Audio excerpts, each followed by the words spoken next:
Sa isang beach sa Southeast Asia, daan-daang tao ang nagsasaya nang biglang may dumating na isang malaking alon at ang lahat ay kailangan tumakas. At makalipas ang ilang sandali, ang tsunami ay tumama sa lungsod at rumagasa ang tubig sa mga establishmento. At 3 minuto bago mangyari ang malaking sakuna, si Pang ay nasa crocodile transport truck na pagmamay-ari ng kumpanya ng Chow. Ang lalaki at ang kanyang partner ay patungo sa Chinatown nang harangin sila ng grupo ng mga nagproprotesta na binubuo ng mga lokal na residente.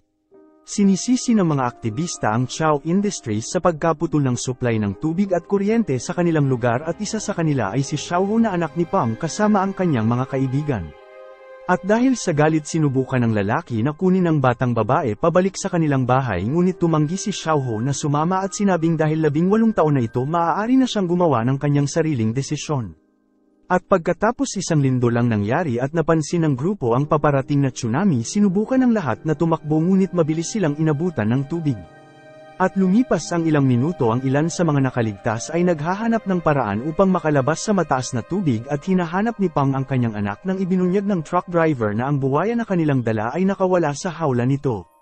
At nang makita nito si Xiaohu, sinuri ng lalaki kung ayos lang ang bata, at tinanong ni Mao kung bakit tila hindi sila nakatanggap ng anumang babala ng paparating na tsunami, at naghinala ang lalaki na ang amo ni Pang ang may pananagutan dahil dito. At sa mga sandaling yun, ang buwaya ay umatake sa una nitong biktima.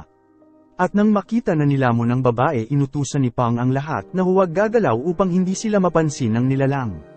Subalit nang mapansin nito na papalapit ang buwaya sa kanya, naghanda ang driver na salakayin nito, ngunit nagbago ang kanyang isip nang napagtanto nito na nabigo ang nilalang na maramdaman ang kanyang presensya. Pagkatapos ay dahan-dahan itong lumayo, kung saan ang metal na hawak niya ay tumama sa isang rehas at ang ingay ay umakit sa predator. At habang nilalamon ng lalaki ang iba pang nakaligtas, ay sinubukan na buksan ang pinto sa palengke at halos nagawang makapasok. At si Ermao ang tanging naiwan habang sinusubukan nitong kunin ang kanyang mga gamit na naiwan sa bisikleta, at nauwi rin ito sa paglamon sa kanya. At matapos na lamunin ito, sinubukan ng nilalang na salakayin ang loob ng tindahan upang tapusin ang mga tao sa loob, ngunit inatake ito ng grupo na nagtulong upang pigilan ito makapasok. Kaya ang nilalang ay humanap ng ibang paraan para makapasok at pinagmamasdan ang mga biktima nito mula sa bintana. Samantala sa Kapitolyo, si Xiaohu ay piniga ng mga press na magpadala ito ng tulong sa mga nabiktima ng tsunami, at sinabi ng lalaki na nagpadala ito ng rescue team sa baybayin. At nang tinanong kung ano ang halimaw na humahabol sa kanila, sinabi ni Pang na ang pangalan ng buwaya ay Gustavo, at dahil nakalamo na ito ng daan-daang tao, nakilala na ito bilang hari ng mga mangangaso. At ayon kay Pang, ang kanyang amo ay natagalan upang mahuli ito at nais itong dalhin sa Chinatown para gawin itong isang landmark. At nang marinig ito, kumuha si Mao ng isang kutsilyo at sinabing tatapusin ito ang hayop.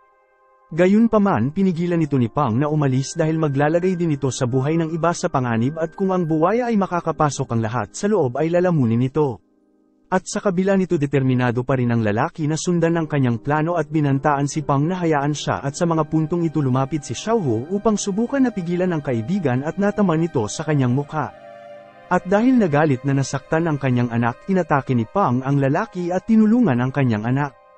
At dahil sa takot, si Xiaohu ay nagsimulang dumanas ng asma, at sinubukan ni Dr. Chen na pakalmayan ito nang biglang narinig ng lahat ang malakas na ingay, at napagtanto na ang salamin ay nagsimulang mabasag. Kinuha ni Sa Jiming ang isang diving goggles at inilagay ang ulo sa ilalim ng tubig upang tignan kung ano ang nangyayari. At sa mga puntong ito, napagtanto ng grupo na ang buwaya ay sinusubukan na basagin ang salamin upang makapasok sa loob, at napunta sa isang conclusion na ang tanging pagkakataon na mabuhay ay sa pamamagitan ng pagpunta nila sa ikalawang palapag. At dahil lahat ng pinto ay sarado, nagkaroon ng ideya si Mr. Lee na gamitin ang tubo upang pumunta sa opisina ng lugar upang kunin ang susi. At sa mga sandaling yun, nag-alok si Mao na gawin ang trabaho, at sinabi ni Chen na sasamahan niya ito sa kabila ng pakiusap ng kanyang asawa na huwag itong umalis. At dahil umaasa na makakahanap ng lunas para sa kanyang anak, nagpasya din si Pang na sumama. Habang nagbabantay si Mao upang pigilan ang buwaya na lumapit, naghanap si Chen sa mga aparador, at pagkatapos na makakita ng asthma pump, mabilis niya itong binigay kay Pang. Pagkatapos ay gumapang ang lalaki sa tubo upang ibigay ang gamot kay Mr. Lee, at hiniling na bantayan nito si Xiaohu. Pagkatapos ay bumalik ito sa opisina at naghintay habang hinahanap ni Chen ang susi, at nang makita, umakyat ang doktor sa hagdan at muling bumalik sa tubo. Nasa likod nito si Mao ngunit napansin nito ang isang paggalaw mula sa tubig at naghanda sa pag-atake. At sa mga puntong yun ang lalaki ay nilamon ng buwaya at tinulungan ni Pang ang doktor na makabalik. Gayunpaman bago pa nito mailigtas si Chen kinagat ng nilalang ang binti nito at dinala siya nito pabalik sa tubig.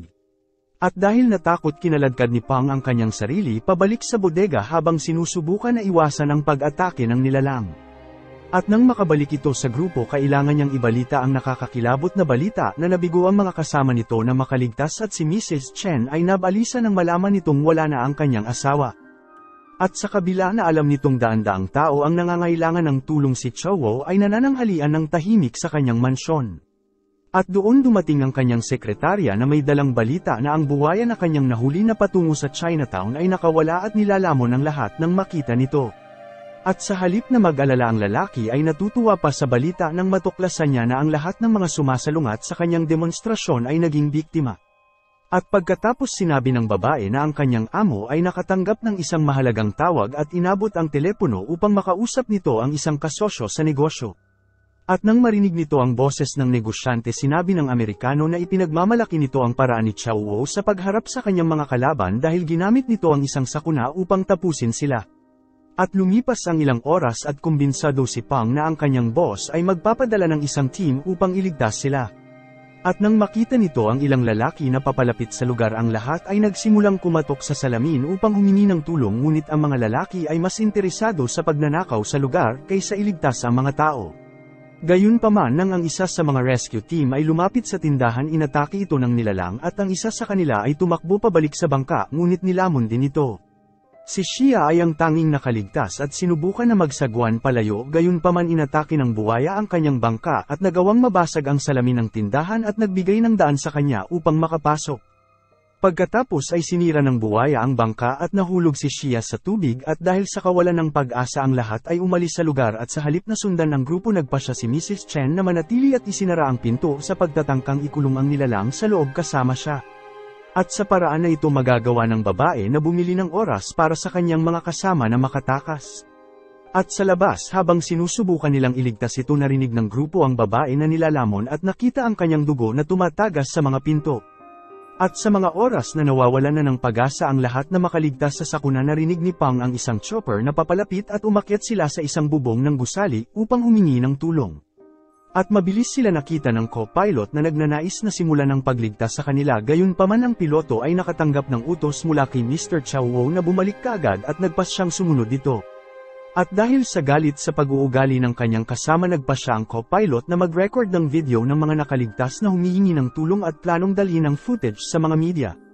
At dahil nalilito tinanong ni Xiaoho kung bakit sila inabandona at sinabi ni Pang na baka puno na ang chopper.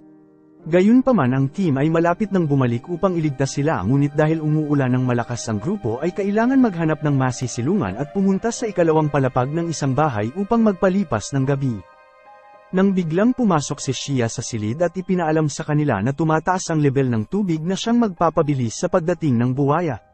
Kaya sinabi ni Mr. Lee ang pag-asa nila upang makaligtas ay pumunta sa tangke ng tubig na nagsusuplay sa lugar na sa kabutihang palad ay hindi malayo.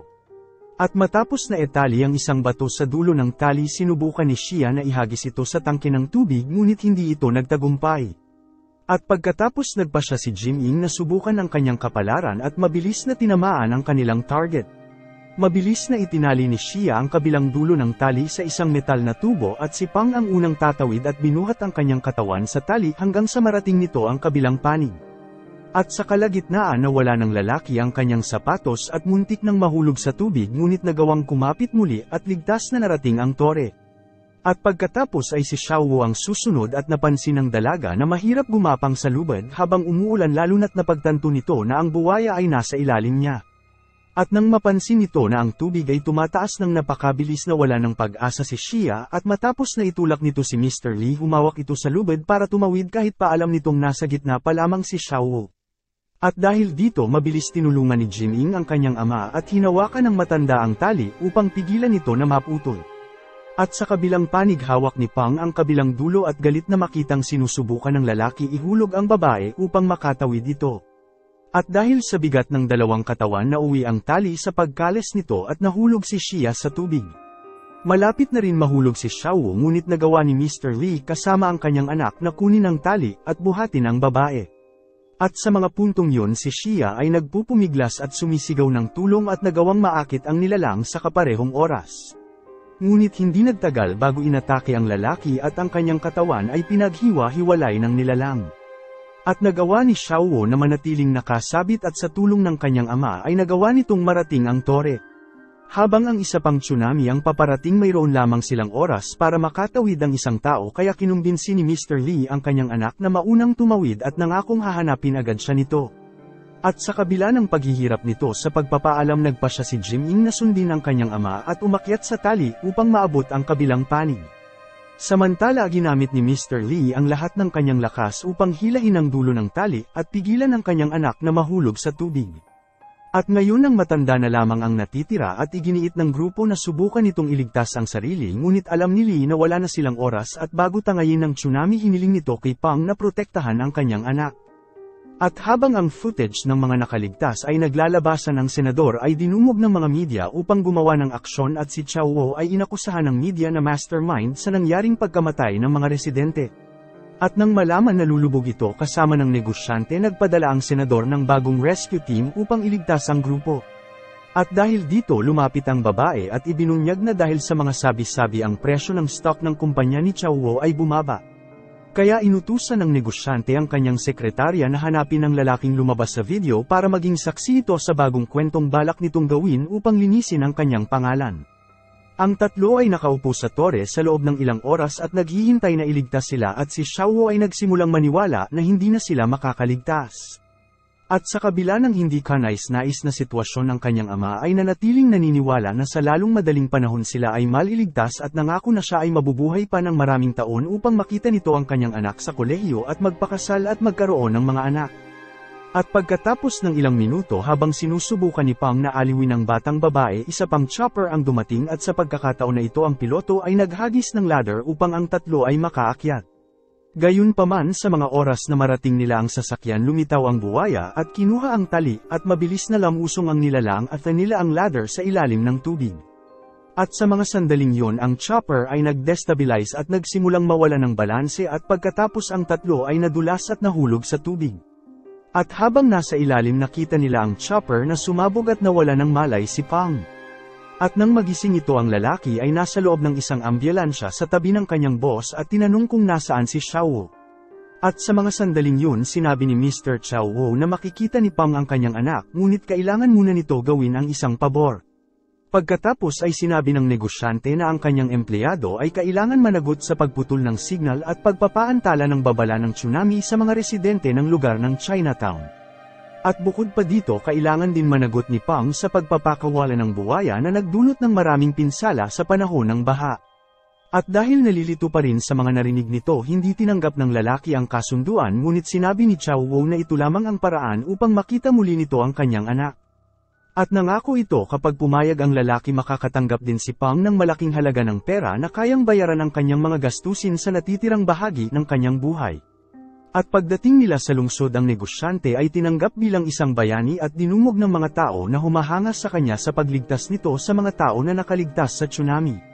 At nang tanungin tungkol sa nilalang na kumakain ng tao sinabi ni Xiaowu na nagawa itong mahuli ng kanyang tauhan at ipinakita sa lahat ang buwaya na nakakulong sa isang hawla. At pagkatapos ay ipinakilala nito sa lahat ang salarin sa pagpapakawala ng nilalang. At sa puntong ito nabigyan ng pagkakataon si Pang na humarap at sinabing siya ang lalaki na humihiling ng tulong sa video na nag-viral sa internet. At sinimulan nito ang kanyang talumpati sa pamamagitan ng pagsabi na siya ang may pananagutan para sa pagtakas ng buwaya at ang pagsasara ng signal sa Chinatown Tower. Gayunpaman pagkatapos inihayag din ito na ang may tunay na salarin ay si Xiaowu na ginawa ang lahat upang gawing miserable ang Chinatown upang masakop nito ang lugar. At sa mga oras na yon isang audio ang na-broadcast sa mga loudspeaker ng lungsod na naibunyag ang pag-uusap na ginawa ng negosyante kung saan binyantaan siya nito at pinilit ang lalaki na magsinungaling. At dahil mabilis na umakyat ang senador sa stage at ibinunyag na siya ang nasa likod ng recording at pagkatapos ay inutusan nito ang mga pulis na arestuhin ang lalaki. Ngunit bago pa ito pusasan gumawa si Xiaowu ng isang desperadong hakbang at gamit ang isang remote control binuksan nito ang hawla kung saan nakakulong ang buwaya. At dahil sa takot ang mga tao ay kailangan tumakas upang maiwasan silang lamunin ng nilalang. At bago pa maaresto si Chao Wu, tinatanong ni Pang kung nasaan ang kanyang anak at sinabi ng negosyante na siya lamang ang tanging nakaligtas. At habang nasa lansangan ang buwaya, si Pang ay nagdadalamhati ng malaman nitong nawala ang kanyang nag-iisang anak na babae. At sa puntong ito nagkaroon ng isang ideya ang lalaki na gamitin ang tracker ng kanyang telepono upang subukan na hanapin ang relo ni Jiming at nalaman na ilang metro lang ang layo nito.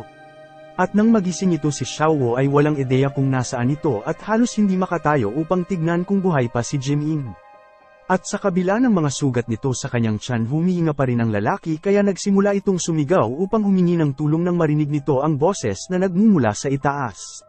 Nang biglang nakarinig ang babae ng isang ingay at napagtanto na may papalapit sa kanila kaya sinubukan itong gisingin ang kanyang kaibigan upang pareho silang makatakas. At dahil hindi tumatayo nagpasya itong kaladkarin ang lalaki sa isang sulok at nagulat na makita ang kanyang ama na papalapit. Mabilis na lumapit ang babae upang yakapin ang kanyang ama at humiling ng tulong upang dalhin si Jiming sa ospital dahil siya ay lubhang nasugatan. At habang papaalis sila sa lugar, narinig ng mag-ama ang buwaya na papalapit at sinubukan nilang magtago. At sa mga sandaling ito humiga ang hayop upang magpahinga at ang grupo ay dahan-dahan na gumapang kasama si Jiming. At habang papaalis napansin ng nilalang ang kanilang presensya at sinubukan silang salakayin ulit. Gayunpaman muli nakatakas ang tatlo at naipit sila sa mga tubo habang ang buwaya ay sinusubukan silang lamunin. At sa mga sandaling ito sinabi ni Pang na aabalahin nito ang hayop at hiniling sa kanyang anak na tumakas kasama si Jiming. Sinubukan ni Xiao Wu na pigilan ang kanyang ama ngunit determinado ang lalaki na iligtas siya kahit pa kailangan nitong isakripisyo ang kanyang sariling buhay. At upang parangalan ang sakripisyo ng kanyang ama, kailangan ipunin ni Xiao Wu ang kanyang lakas ng loob upang tumakas kasama ang kanyang kaibigan habang ang braso ni Pang ay nilalamon ng buwaya at kalaunan naputol ito. At pagkatapos muling hinabol ng nilalang ang babae at si Pang ay muling tumayo upang ipagtanggol ang kanyang anak. Gayunpaman bago pa nito matamaan ang nilalang, nagawa siyang itapo ng buwaya gamit ang buntot nito. At upang mailigtas ang buhay ng kanyang ama at tapusin ang buwaya, kinuha ni Xiao Wu ang isang metal at ginamit ito upang tusukin ang bungo ng nilalang sa panahon ng pag-atake nito. At ngayon na wala na itong buhay, sinubukan ng babae na tulungan ang kanyang ama ngunit hindi na gumigising si Pang. At tila si Xiao Wu lamang ang nakaligtas at napagtanto nito na nawala sa kanya ang lahat ng taong mahal niya. At sa mga sandaling ito naaalala ng babae ang mga masasayang panahon na kasama ang kanyang ama at nagsisi sa mga nangyari. At lumipas ang 12 buwan at si Jiming ay namumuhay kasama si Xiao Wu at kasama si Pang. Ang tatlo ay bumuo ng isang pamilya at nagawa ni Xiao Wu na makapasok sa kolehiyo at nagawa din ni Pang na makasama ang anak sa bagong yugto ng buhay nito. At habang nakatingin sa larawan, naalala nito ang mga kaibigan niya na nawala sa tsunami at nagpapasalamat na nakilala niya ang mga ito. Salamat sa panunood. Kung nagustuhan mo ito, huwag kakalimutan mag-like at subscribe para sa mga susunod pa nating movie recap.